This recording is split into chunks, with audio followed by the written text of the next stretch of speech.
to make you all understand what is a diffuse axonal injury is and its role in forensic medical practice. So the first slide is this. Diffuse axonal injury is a part of traumatic brain injury. According to this graph, it's caused by non-missile or blunt injury. The opposite of non-missile injuries are missile injuries. A missile injury is when there is a penetration into the skull, and if it penetrates the dura, it's called a missile injury. When the dura is not penetrated, it's called a non-missile injury. In non-missile injuries, there are two categories: focal damage and diffuse damage. Focal damages are contusions, lacerations, hemorrhage, and infections. Diffuse damages are mainly axonal injuries, diffuse vascular injuries, diffuse hypoxic or ischemic changes, and swelling. Now we are only going to consider about the axonal injury. Diffuse axonal injury is it's kind of a developing entity. It's not completely understood yet.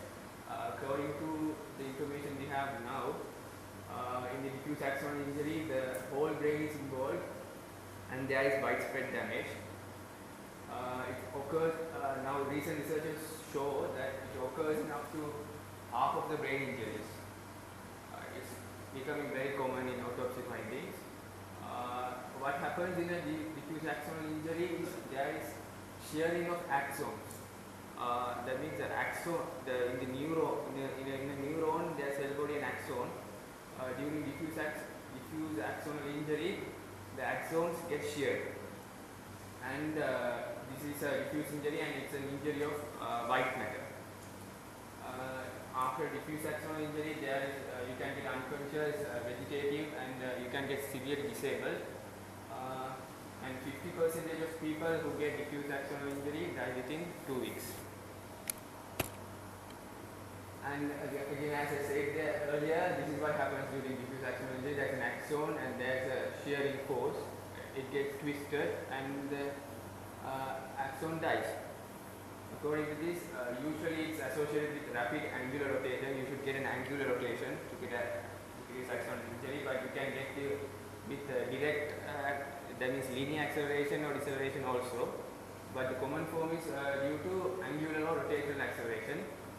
And the commonest causes are automobile accidents, falling from heights. Height means you need an acceptable height, a big height. And also it can be caused by punching or kicking on the head. The commonest part involved are parasagittal structures of the brain, like corpus callosum.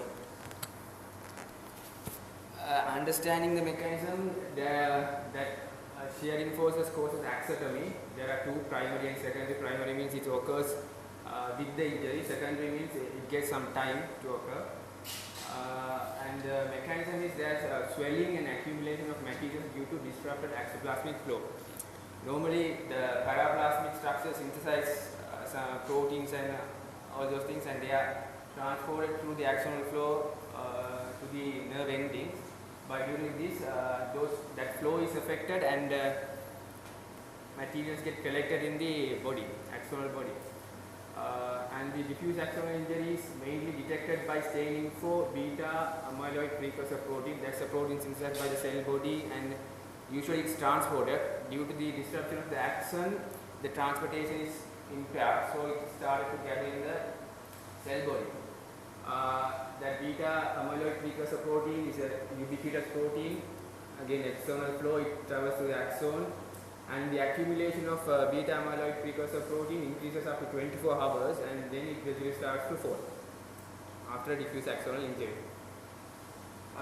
It's diagnosed mainly by immunohistochemistry for beta amyloid precursor proteins, and it's the best way to detect, and it's a recent finding. And researchers say that it can be identified as early as 35 minutes to 1 hour, and it has a very good medical legal implication.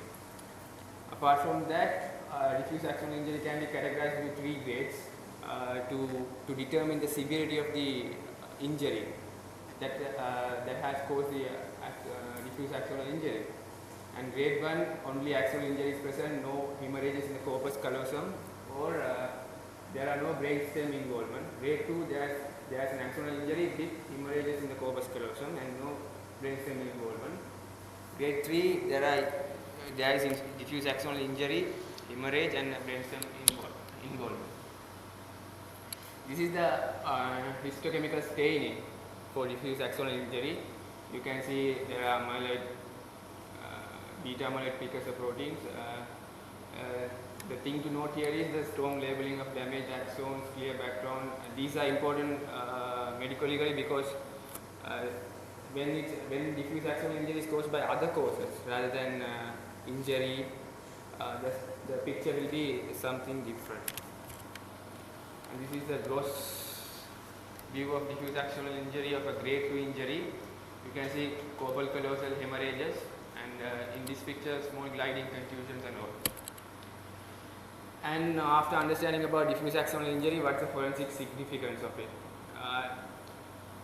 The diffuse axonal injuries are very hard to identify in a clinical platform because even CT, MRI, with them also you can identify a diffuse axonal injury. The very reliable way of identifying a diffuse axonal injury is forensic neuropathological examination for beta amyloid precursor proteins. As I mentioned earlier, staining and identifying this is the only way.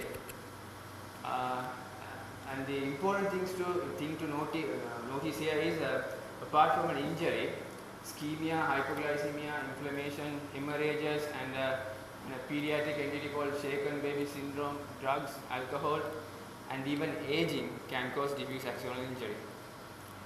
Beta amyloid precursor protein immunohistochemistry should be considered to be a sensitive but not specific marker of axonal injury because of the above mentioned reasons, because there can be other causes also causing diffuse axonal injury. What is the important things that we should consider when we are thinking in the forensic aspect? Whether the occurrence of diffuse axonal injury can indicate a type of traumatic event that has caused the head trauma. Whether we can identify whether it's a motor traffic accident or a fall or a kick. We should think in that way. And the second thing is whether the presence of axonal damage whether the presence of axonal damage in cases of hypoxia, ischemia, and other pathological conditions. Whether the injury is caused by whether the diffuse axonal injury is caused by a traumatic cause or like these intrinsic causes. The distinction between traumatic and other causes of axonal injury, to distinguish between the traumatic cause and other causes is difficult, really difficult. And this is the other stain. This is also a stain for beta amyloid precursor protein, but here the axonal injury is caused by diffuse hypoxia, and you can see the differences between two stainings. Here you can see it's like a granular background, and two slides are different. This is caused by an injury and this is caused by hypoxia. And finally, the final aspect of diffuse axonal injury is we can somewhat manage to tell the time since death, and this is the guidelines they have given.